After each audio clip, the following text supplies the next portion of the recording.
Bom, boa tarde, pessoal. É interessante como ocorrem as mudanças e as revoluções no país. Você tem um conjunto de políticas públicas que são adotadas, que não resultam em resultados imediatos, e depois de um tempo você vai vendo os resultados, mas como você não tem aquela ligação óbvia entre a política e o resultado, tem pouco impacto eleitoral. Mas são as políticas que mudam o país. Você pega, por exemplo, a política de inclusão nas universidades. Gerou aí uma geração de intelectuais negros, índios e tudo, que estão mudando a face da autoafirmação do negro. Aí. E a grande revolução que ocorreu nesse período foi a Revolução do Nordeste. No Nordeste, nós tínhamos um conjunto de políticas públicas que iam desde de programas de cisterna, levando água, o básico, para as diversas regiões, até os institutos federais, as universidades federais, mais a questão da Bolsa Família, que promoveu uma revolução tão grande que renovou políticas do Nordeste que estavam carcomidas há décadas, às vezes até séculos aí. Né? Uma grande revolução que gerou aí novas gerações de governadores trabalhando com foco no bem-estar da população, que é algo que aqui no Centro-Sul se abriu mão há tempos aí em nome dessa política, desse liberalismo raso aí que domina as políticas públicas.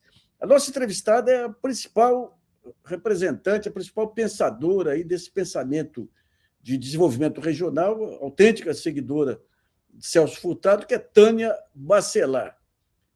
Tânia, muito obrigado aqui por sua participação aqui no GGN. A gente queria um balanço aí, como é que você está vendo o Nordeste na crise? Bom, primeiro eu dou boa tarde ainda a todas. E vou começar aí falando do que aconteceu recentemente. Né? A gente vem de um momento bom. O Brasil vem de um momento bom e o Nordeste, particularmente, vem de um momento bom. Né? Sim. E depois a gente pega essa crise, essas várias crises pela frente, né? Uma dialogando com a outra. Então, eu queria primeiro tirar algumas lições do momento bom. Eu tenho refletido assim, que existem políticas que a gente chama de políticas regionais explícitas, que são definidas e a gente trabalha também com o conceito de políticas regionais implícitas, que são políticas nacionais, mas que têm rebatimento regional diferenciado, principalmente num país como o Brasil, que é um país continental, diferenciado, né? Ele tem 6 biomas, tem um processo de ocupação humana e econômica distinto, tem um processo de formação cultural distinto. Então, o Brasil é muito heterogêneo. Para mim, a heterogeneidade é um potencial. Então, quando você tem um país como esse, as políticas são muito importantes. Então, eu acho que uma das mudanças que a gente teve foi essa, uma certa prevalência das políticas nacionais que, pelo seu conteúdo, tiveram impactos regionais positivos, mais fortemente para determinadas regiões, inclusive as mais pobres, e menos para regiões mais ricas, tá certo? E isso mudou a realidade do Brasil e beneficiou muito Norte e Nordeste. É o que a gente chama de políticas regionais implícitas, porque a dimensão regional está embutida dentro da política nacional. Eu vou dar um exemplo, que é a política de elevação do salário mínimo. A elevação real do salário mínimo, que foi um processo que começa aí com o fim da hiperinflação e que foi estimulado no começo do século XXI. A gente passou de um salário de R$200 para R$800 em poucos anos. Isso teve impactos regionais diferenciados e beneficiou muito o Norte e Nordeste. Por quê? Porque grande parte da população aqui ganha próximo ao salário mínimo. Então, um percentual da população ocupada, muito próximo do salário mínimo, foi arrastada no seu poder de compra pela variação positiva real do salário mínimo. No Sudeste, especialmente em São Paulo, uma parte grande dos ocupados já está acima do salário mínimo.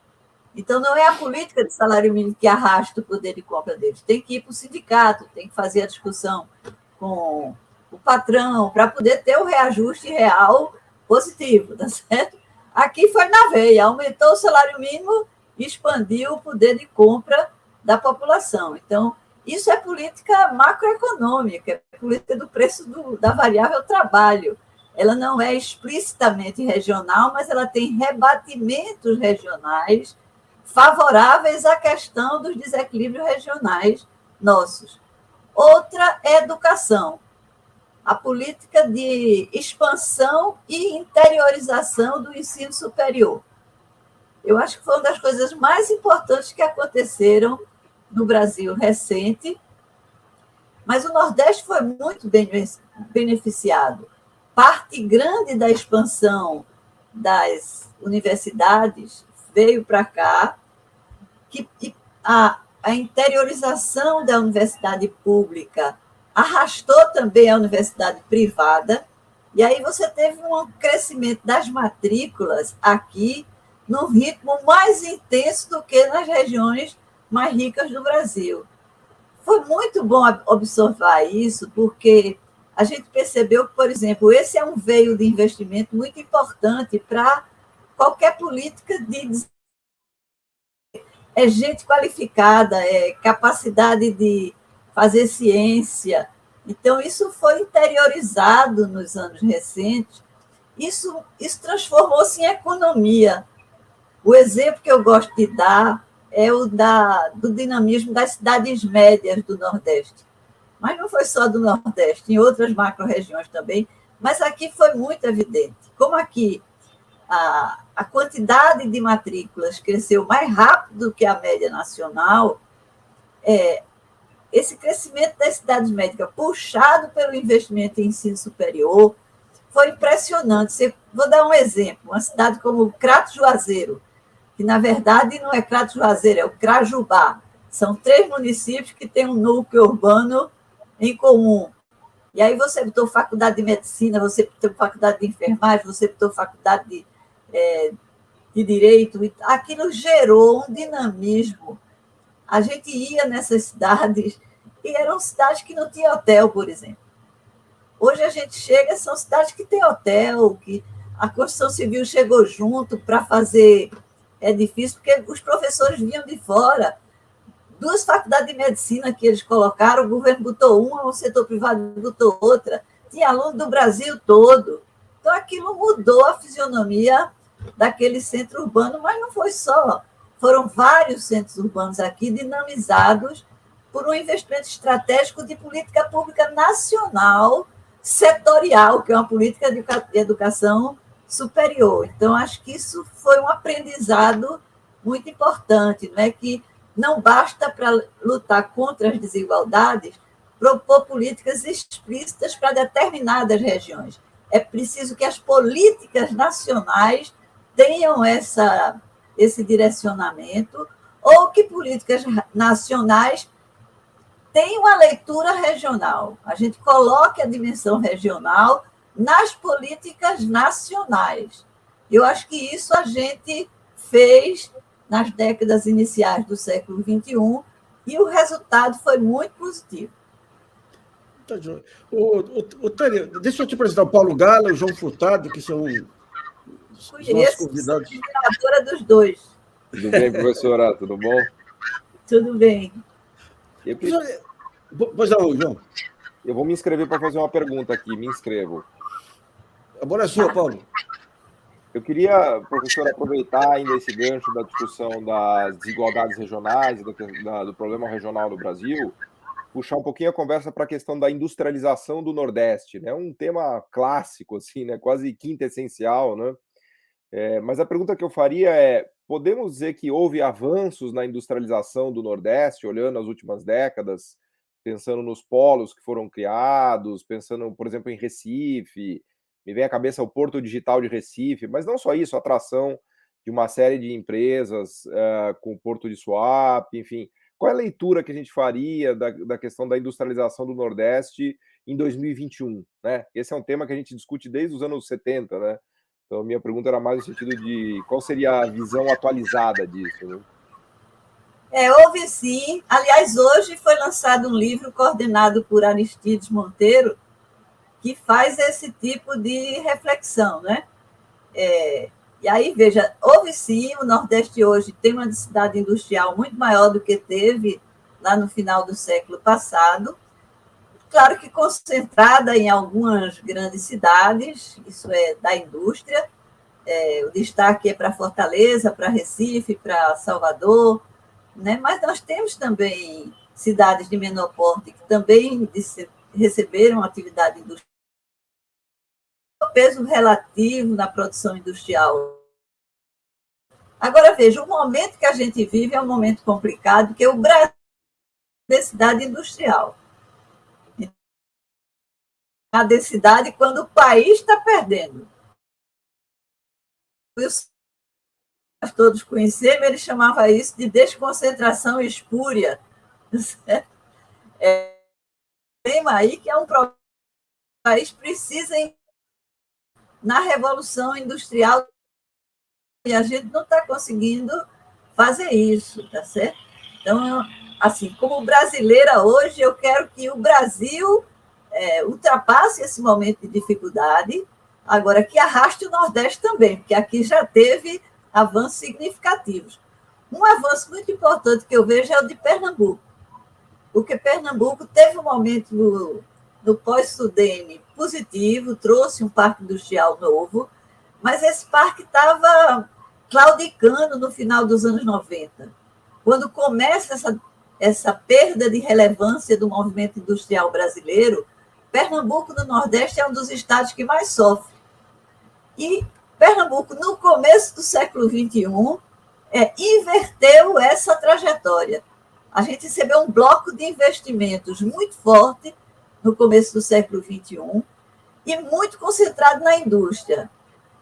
Entre 2005 e 2011, por aí, a gente recebeu um bloco de investimento de cerca de 110 bi, quando o PIB de Pernambuco era 180 bi.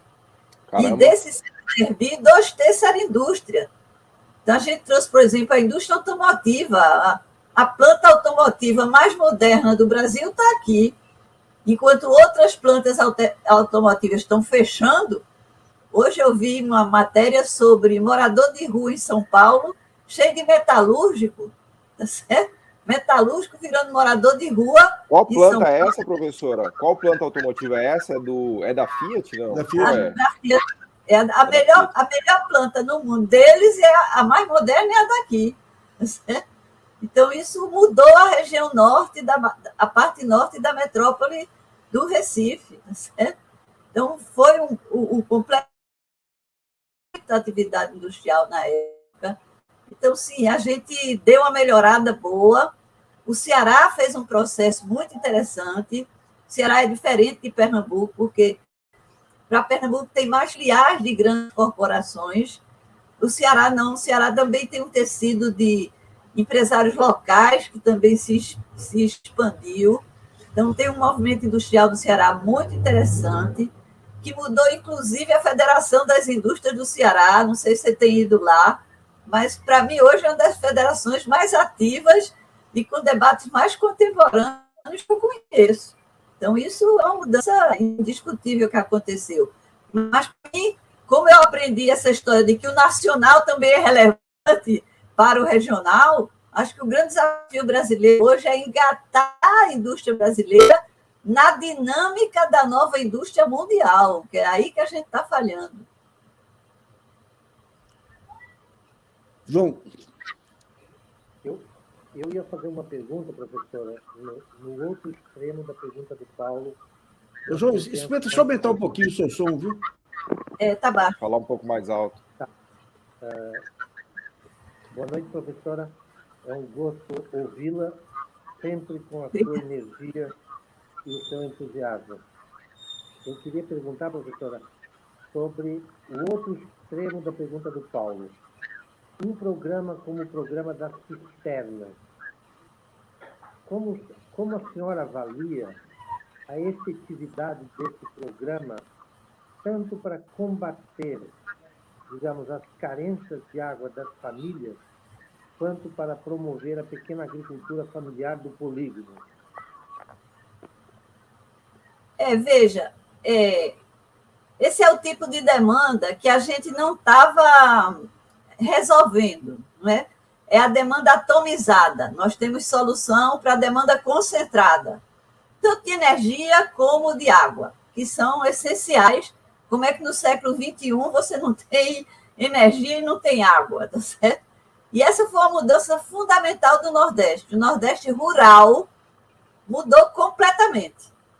O Nordeste rural que eu conheci não é o Nordeste rural de hoje.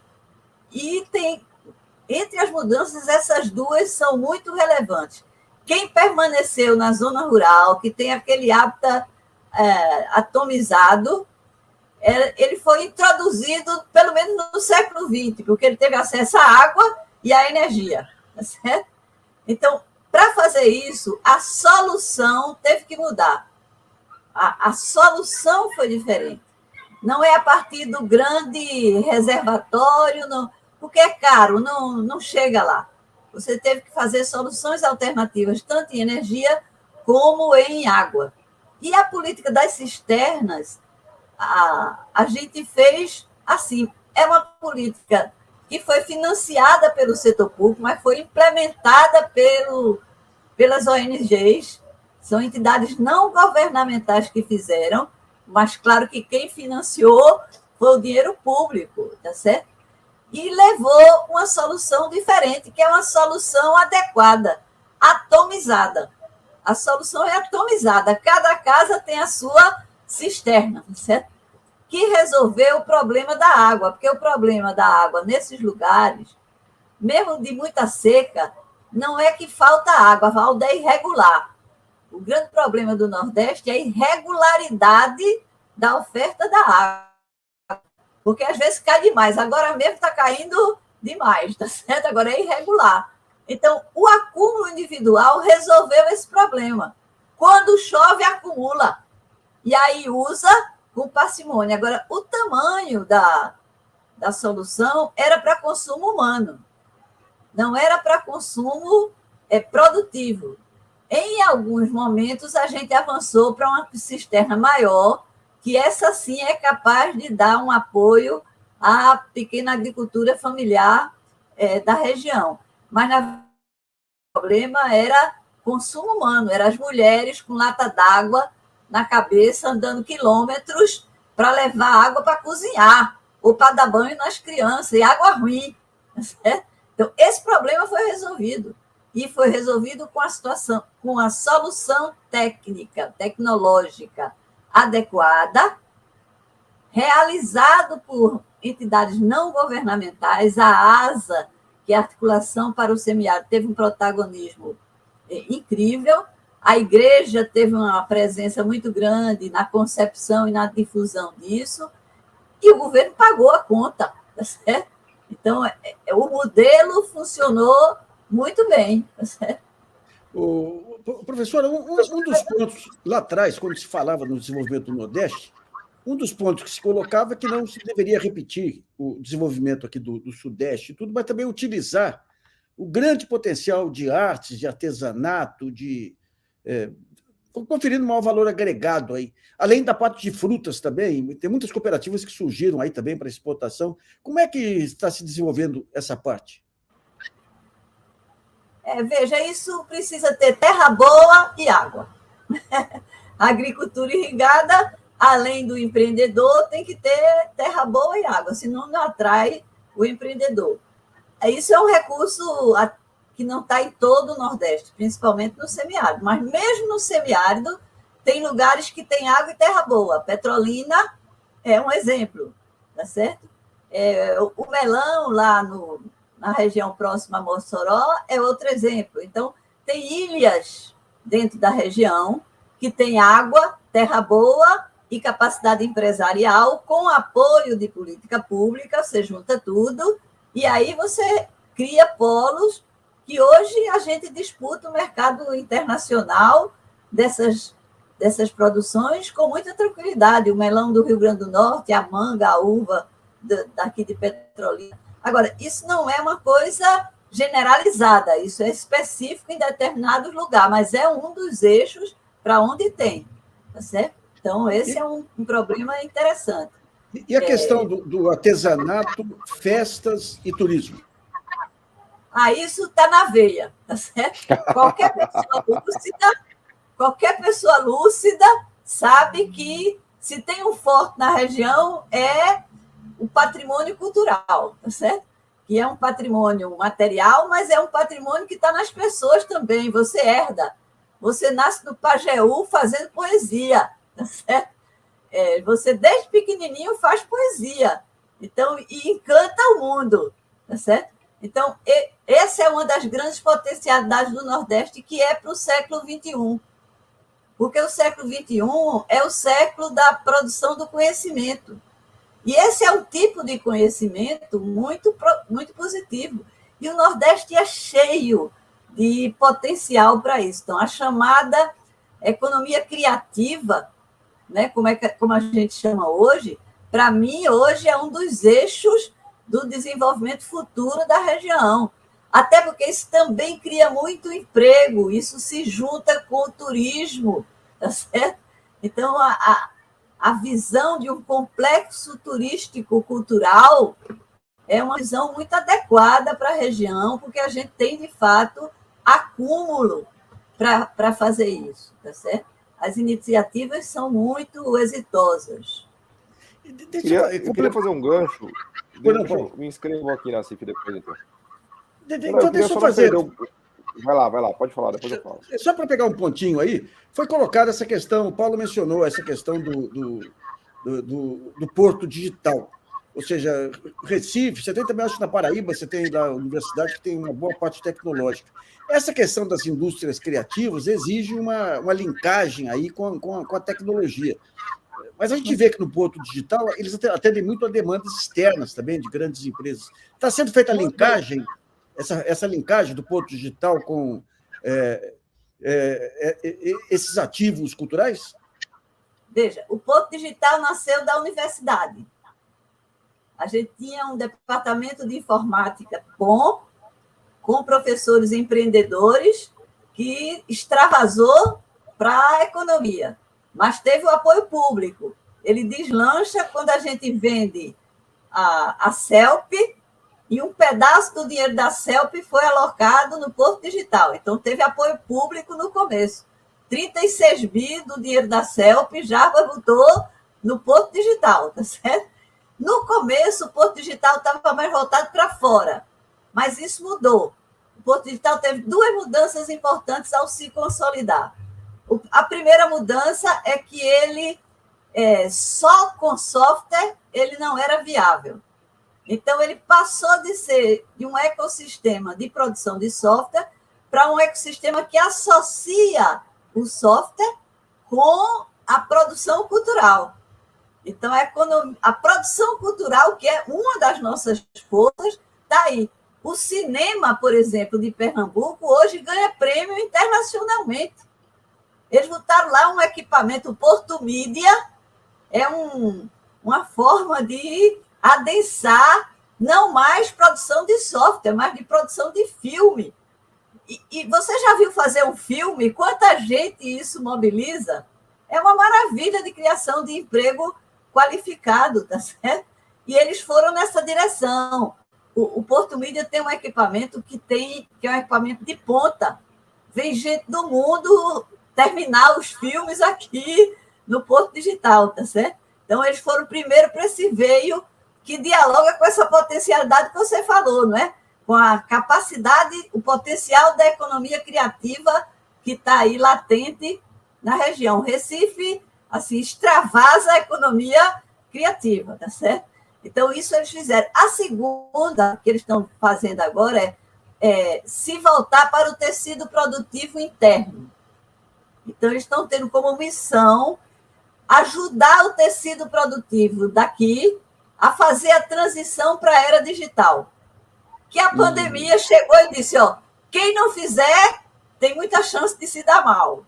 Então, eles sabem fazer. Então, eles estão fazendo esse diálogo entre as atividades da era analógica com eles para fazer a passagem para a era digital. Então, uma das estratégias para o século XXI, eu vi isso de Chico Saboia, Francisco Saboia, que foi presidente do Porto Digital durante muitos anos.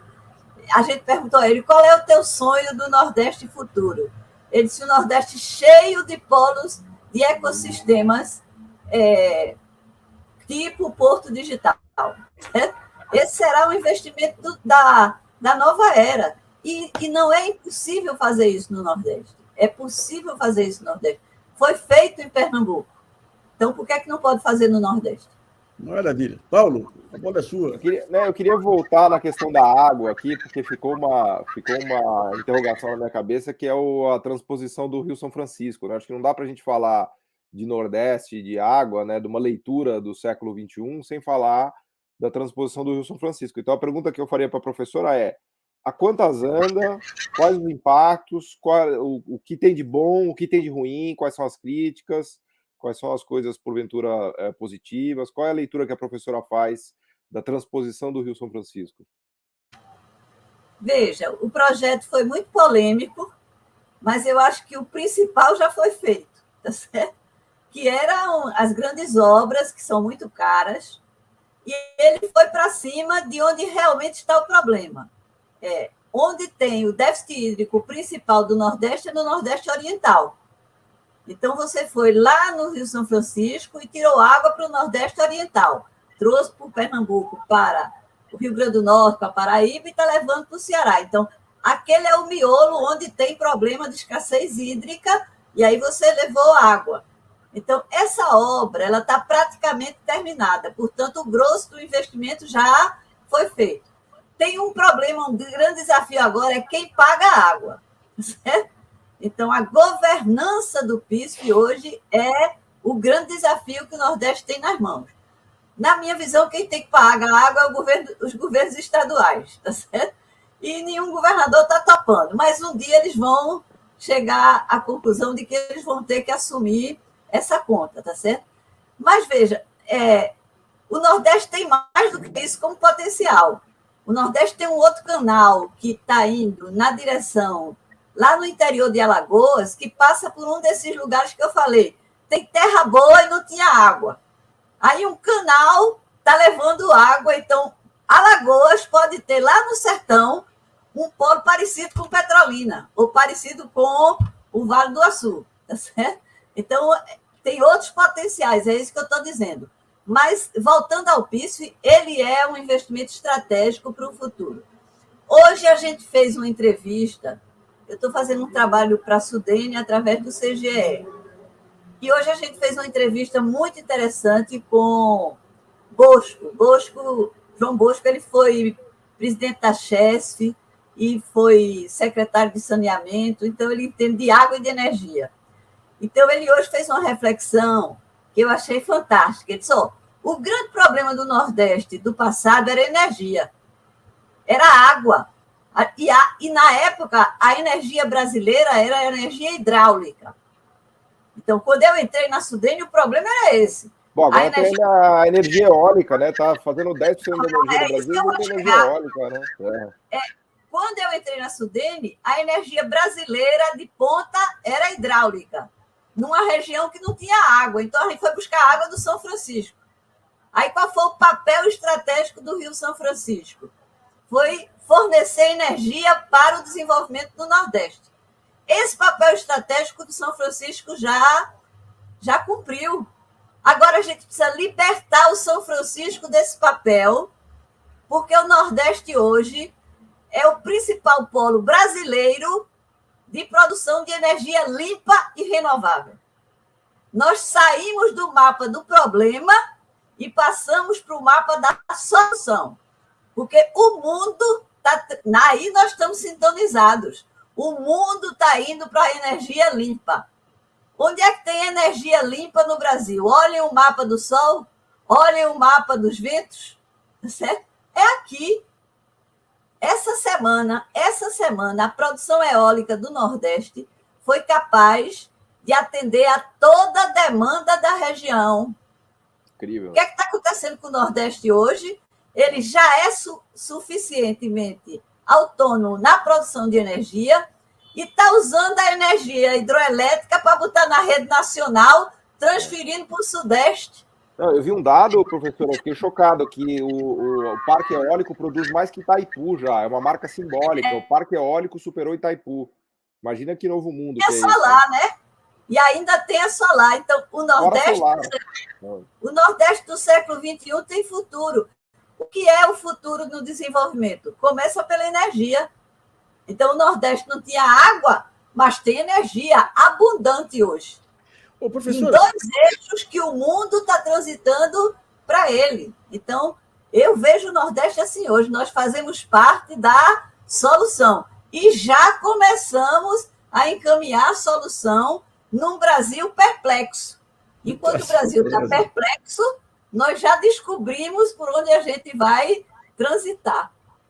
Professor, o seu otimismo é com base real, é isso que é interessante. Eu queria ver um aspecto também que tem me impressionado muito em alguns governos do Nordeste, que é a capacidade de articulação dos pequenos empreendimentos.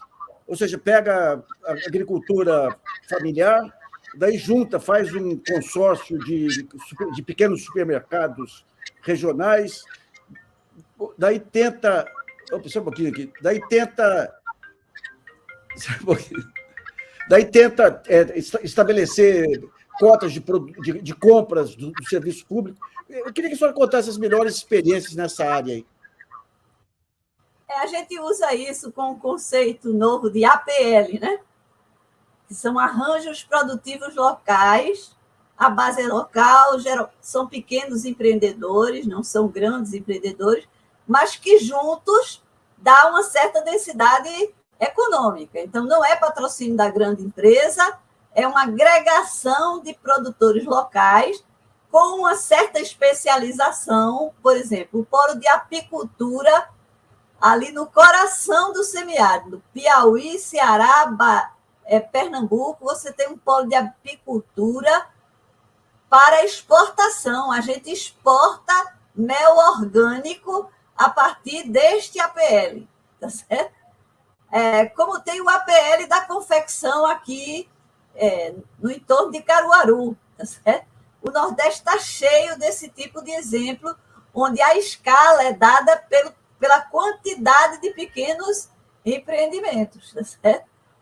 Alguns até voltados para exportação, outros, vou dar um exemplo de exportação, a castanha no Rio Grande do Norte. O Rio Grande do Norte tem um APL de castanha lá no norte, Serra do Mel, que é incrível, exporta castanha orgânica para a Suíça. E é uma demanda insatisfeita. Quanto mais produzir, mais mercado eles têm, tá certo? Então, esse tipo de empreendimento é típico nosso, é típico da garra empreendedora dos pequenos empreendedores que precisa, em certos momentos, de política pública. Então, alguns têm que deslanchar, por exemplo, com a política de compras de governo. Então, às vezes, o governo, em vez de financiar, mas às vezes também tem que financiar, ele pode atuar com as compras governamentais, certo? E isso dá sustentação. Então, a gente tem muita coisa interessante. Nós estudamos recentemente uma alternativa de fitoterápicos. O semiárido produzindo fitoterápicos, certo? E produzindo cosméticos. A Natura está aqui atrás das nossas espécies para produzir cosméticos, do jeito que eles fazem na Amazônia. Então, Outro dia eu provei uma cerveja de mandioca aí, que é ótima. Então, eu acho que isso tudo dá uma visão de que é possível você ter iniciativas portadoras de futuro também, não é? Agora, eu queria falar de uma coisa no Nordeste, que é educação. Qual é o nosso problema? Eu falei da educação superior. Mas o grande problema do Brasil é a educação básica e a educação de nível médio.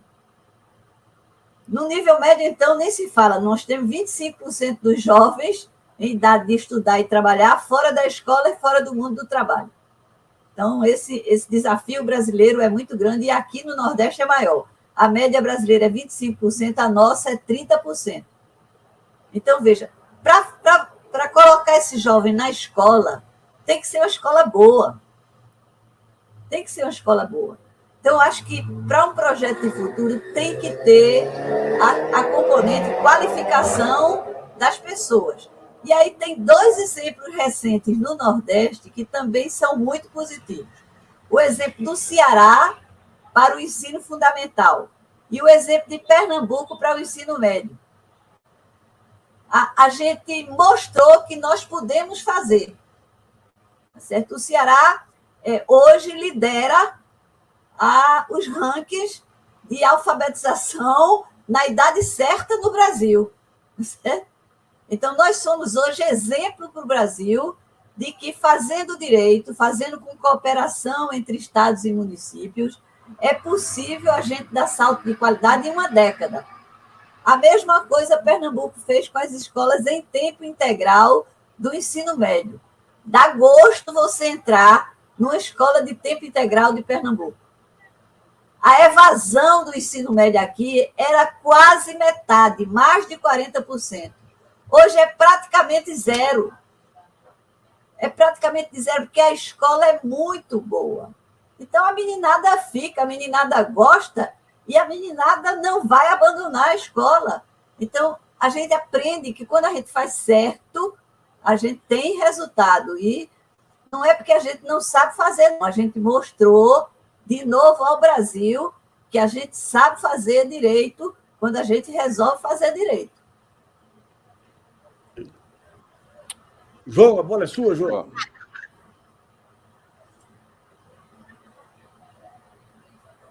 Está no mudo. Professora, fazer certo custou muito caro ou custou sinapse de neurônios?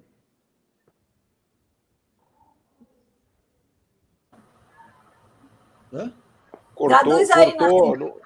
Não deu para ouvir, Está muito baixo, João, não dá para ouvir o que você está falando. Eu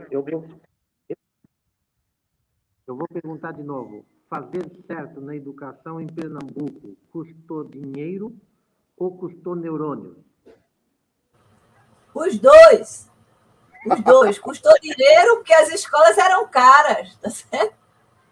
As escolas são caras. São caras relativamente às escolas que não prestam, tá certo? Mas era uma escola boa. Então, foi uma opção do governador na época, que era Eduardo Campos, de pegar um pedaço do dinheiro e botar no ensino médio. Então, custou dinheiro. Não faz sem dinheiro. Tem que ser prioridade em termos de gasto público, tá certo?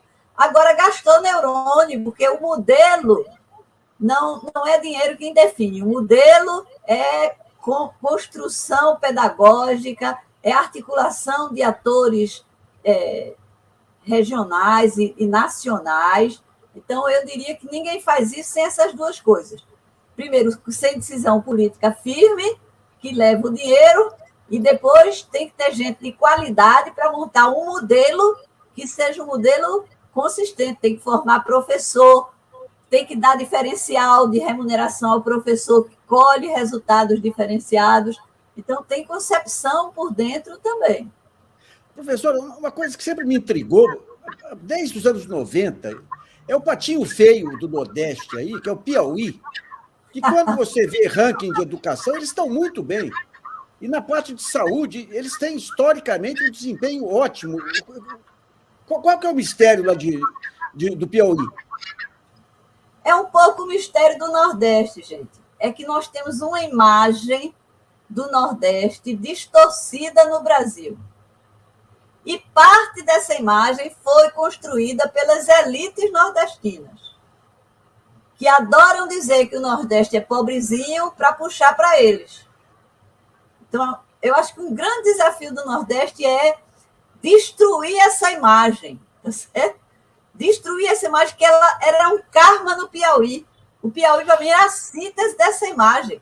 O Piauí é um dos estados mais ricos do Nordeste. Tem uma população pequena, pouco mais, em torno de 4 milhões de pessoas, muito pequena, para um território grande, para rio perêneo. O Piauí tem o Parnaíba perêneo, cortando assim o estado de norte a sul. Tem muito potencial. O sul do Piauí, se você for lá hoje, você não conhece o sul do Piauí. O sul do Piauí engatou na dinâmica do oeste brasileiro. É o Mapitoba, né? O Mapitoba. Mapitoba. Aquilo ali está pululando de dinâmica no meio da crise brasileira. Você está aumentando a produção no meio da crise brasileira. Então, e tem tido boas administrações, com alternâncias de poder, inclusive, tem tido boas administrações. Então, em educação, por exemplo, eles também são referência. Então, é um equívoco achar que o Piauí depende de Bolsa Família. Porque Lula começou o Bolsa Família por o interior do Piauí, pronto. Aí o Brasil pensa que o Piauí é Bolsa Família. Não tem visão mais equivocada sobre o Piauí do que essa.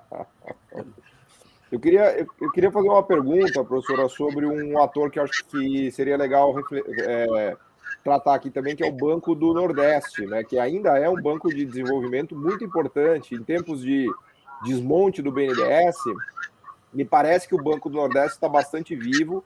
Inclusive, ele teve um papel fundamental no financiamento dos parques eólicos, né? Junto com o próprio BNDES. Eu queria aproveitar para ver a leitura da professora sobre o Banco do Nordeste, o papel dos bancos públicos, que a gente falou um pouquinho de investimento público, de compras de governo. Acho que caberia também um espaço aqui para a gente fazer uma reflexão, ainda que rápida, sobre o Banco do Nordeste, né? O Banco do Nordeste tem tido esse papel, ele ampliou a sua capacidade de investimento. Ele sobreviveu ao desmonte liberal. Sobreviveu aquele primeiro ele sobreviveu, foi reforçado no começo desse século, tem um fundo permanente, que é a âncora do Banco do Nordeste, é o Fundo Constitucional. Então, como é constitucional, isso dá uma certa estabilidade, tá certo? Então, essa âncora é muito positiva. Mas ele também está sendo ameaçado. Recentemente, foi criado um fundo para a construção de grandes projetos de PPP nacional, o fundo é nacional, e tiraram recurso dos 3 fundos regionais. Guedes é louco para desmontar os fundos constitucionais. Acho que ele tem uma fixação nos fundos constitucionais. Tá certo? Ele tem uma fixação pela Constituição. Na verdade, é pela Constituição, que atrapalha ele a Constituição como um todo, né, professora? Ele vai e volta e vai em cima dos fundos constitucionais. Agora, ele foi com o SMP, que, veja, a gente não vai ter mais aquele ciclo do investimento público puro. A gente vai ter um ciclo de combinar investimento público com privado. Certo? Um fundo estruturador de projeto é uma iniciativa muito boa. Eu não sou contra o fundo que ele criou, eu sou a favor, porque precisa estruturar bons projetos para fazer boas concessões, para fazer boas parcerias público-privada. É bom, meritório. Agora, para financiar esses projetos para o país todo, com o dinheiro das regiões mais pobres do país, é um absurdo. É a antipolítica regional. O problema do Paulo Guedes é que ele quer dinheiro para parcerias públicas e privadas para financiar maus projetos, que é o que ele fazia com os fundos de pensão. Pois é, mas vamos supor que saia bom, tá certo? Mesmo que saia bom, está errado a fonte de financiamento. Por quê? Quando a gente olha a possibilidade de... É uma questão de densidade econômica. Nós somos economistas. É uma questão de densidade econômica. Tem mais densidade econômica no Sudeste e Sul do que no Nordeste e Norte. Tá certo? Portanto, não faz sentido financiar um programa nacional de estruturação de projeto, onde a grande probabilidade é que nas áreas que tem mais densidade econômica, a viabilidade dos projetos vai se encontrar mais rápido, você tirar dinheiro das regiões mais pobres.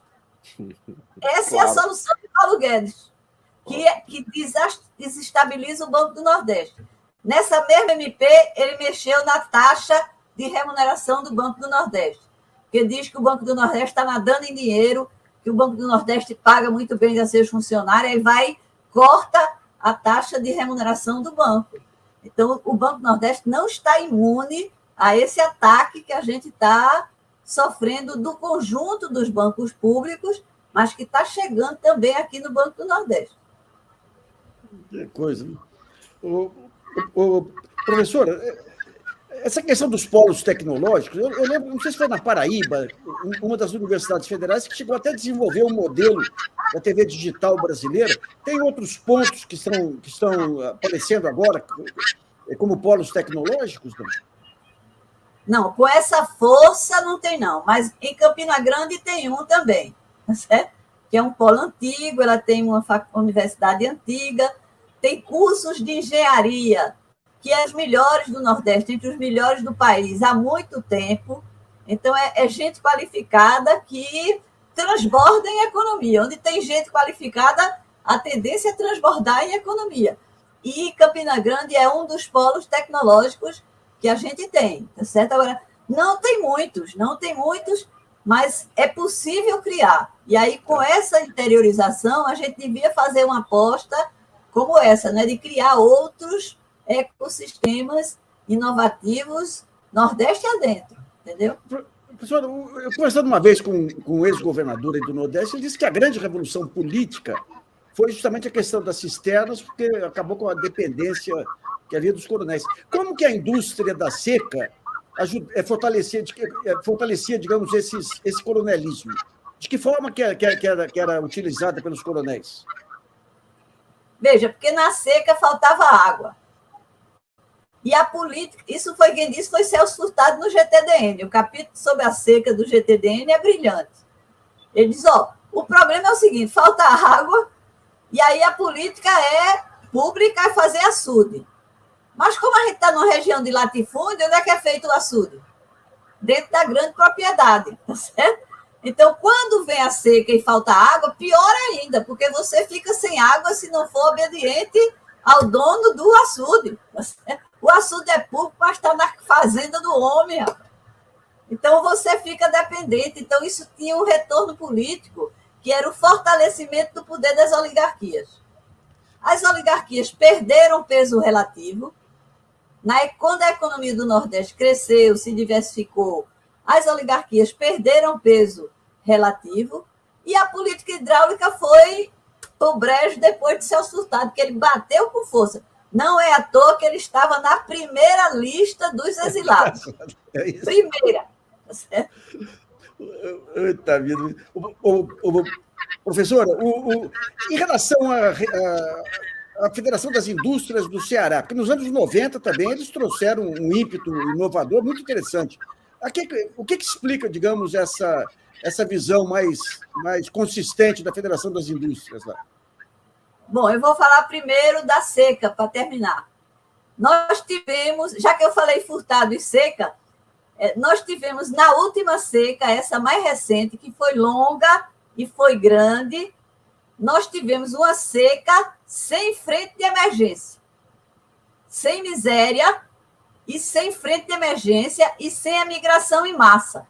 Porque seca aqui era miséria, frente de emergência e a migração em massa. Isso acabou. Quem foi que acabou com isso? Acabou a Previdência Rural, que chegou, acabou o Bolsa Família, que chegou, tá certo? As políticas públicas chegaram junto dessa população. E aí você teve seca, mas não teve fome aguda, não teve morte, não teve necessidade de sair do seu lugar. Então, essa é uma mudança radical. Eu sempre digo que Celso Furtado deve estar muito feliz lá em cima, porque é o que ele queria fazer, né? Ele disse que se politizou numa seca e depois ele queria entender era a tua pergunta, assim, por que é que numa seca acontece isso? Era a pergunta que ficou na cabeça dele. Então, ele teria ficado muito feliz de ver uma seca sem drama social agudo. E a gente já teve isso dessa última seca agora, a mais recente, né? Só para fechar o parênteses da seca. Agora, com relação à indústria do Ceará, o processo do Ceará foi um pouco diferente de Pernambuco e da Bahia. Tem uma tese de Valdeci Monteiro que ele estudou as 3 experiências de industrialização recente, e ele mostra isso. No caso de Pernambuco e da Bahia, foi muito grandes empresas nacionais ou internacionais que botaram filiais aqui. No caso do Ceará, você tem uma parte importante que foram de empresários cearenses. Então, na verdade, você mudou a elite empresarial do Ceará, tá certo? E não mudou... É mais do tipo Coreia, né, professora? Mais do tipo desenvolvimento da Coreia no Ceará, né? Mais parecido com a Coreia, exatamente. E aí, veja, isso não aconteceu com a mesma força em Pernambuco e não aconteceu com a mesma força na Bahia. E aí o Ceará tem uma coisa que muda. Primeiro, eles não conseguiram tomar a Federação da Indústria, eles criaram o Centro das Indústrias. E aí a turma jovem, progressista, inovadora, foi para o centro. E do centro eles tomaram a federação. Hoje a Federação das Indústrias do Ceará, na minha visão, é uma das federações mais modernas do Brasil. Dá gosto a gente ir lá. Se vocês virem o setor de análise econômica, de prospecção, é uma meninada maravilhosa, tá certo? Patrocinada por empresários locais. Aí depois eles tomaram o governo também, né? Com o Tasso Gereissati. Não ficou no setor privado, não. Depois, com o Tasso, eles tomaram o governo e não largaram mais. E aqui os empresários locais são Paulo Scaff. Então, é um processo diferente que aconteceu no Ceará. O pessoal diz que São Paulo não é o túmulo do samba, mas é o túmulo da política empresarial. Eita vida. Precisamos nos libertar. Essa questão das universidades, uma grande discussão que se teve quando teve a reforma da universidade, é a maneira como a universidade, uma das formas de medida, poderia contribuir com o seu entorno lá. Há uma linkagem hoje entre a produção da universidade e o desenvolvimento local, de onde elas estão instaladas? Não, eu acho que esse é um problema brasileiro, né? É um problema nacional. Aqui não tem essa aproximação. Já foi pior. Eu já fui de um tempo aqui que quem trabalhava com empresa era execrado, estava querendo vender a universidade. Tá certo? Essa onda já melhorou, mas ainda é muito difícil. Por exemplo, o novo marco regulatório da ciência e tecnologia, ele ajudou muito a fazer esse link. Mas ele vai muito lento pela reação cultural dos dois lados, da própria universidade e dos nossos empresários, que a gente fez uma escolha lá atrás de importar conhecimento nas máquinas e equipamentos. Aí estamos pagando caro até hoje por essa escolha. E isso é uma das razões que dificulta esse link. Então, eu diria que não mudou significativamente, mas melhorou. Eu acho que melhorou. Essa interiorização está muito interessante. Há uns 15 dias atrás, eu estava fazendo um estudo e fiz uma entrevista com o pessoal de uma das universidades que foi para o interior de Pernambuco. Pernambuco tem uma região ali no Pajeú hoje que está muito dinâmica. E tem uma universidade lá, tem curso de medicina, tem um pequeno polo médico lá já. E eu vi assim que os professores que eu entrevistei, eles não são de lá, grande parte são de outros lugares, mas eles estão muito colados na dinâmica local, eles estão preocupados com o que acontece no entorno, estão procurando pesquisa, estão procurando os empresários. Então, é uma outra geração, eu acho, que chegou aí também no interior, que pode ajudar a fazer essa mudança, mas que eu ainda considero que é um desafio para o Brasil, né? Para o nosso sistema universitário nacional. Maravilha. E está muito na cabeça. Maravilha. Basta dinheiro. Professor, eu queria agradecer muito aí. O João, gostaria de fazer algum comentário, João? Paulo? Não, só agradecer a professora por essa aula de Nordeste e de otimismo concreto. Né? Fantástico, fantástico. Professora, a gente vai fazer uma campanha agora, porque fica gravado. É o seguinte: se estiver desanimado com o Brasil, tome Tânia Bacelar e se anime. Com o Nordeste eu estou animada, né? Com o Brasil eu estou preocupada. Mas o Nordeste é suficientemente forte para carregar o Brasil atrás. Um grande abraço, então. Muito obrigado, João. Obrigado, Paulo. Obrigado, então. Belíssima entrevista. Obrigada.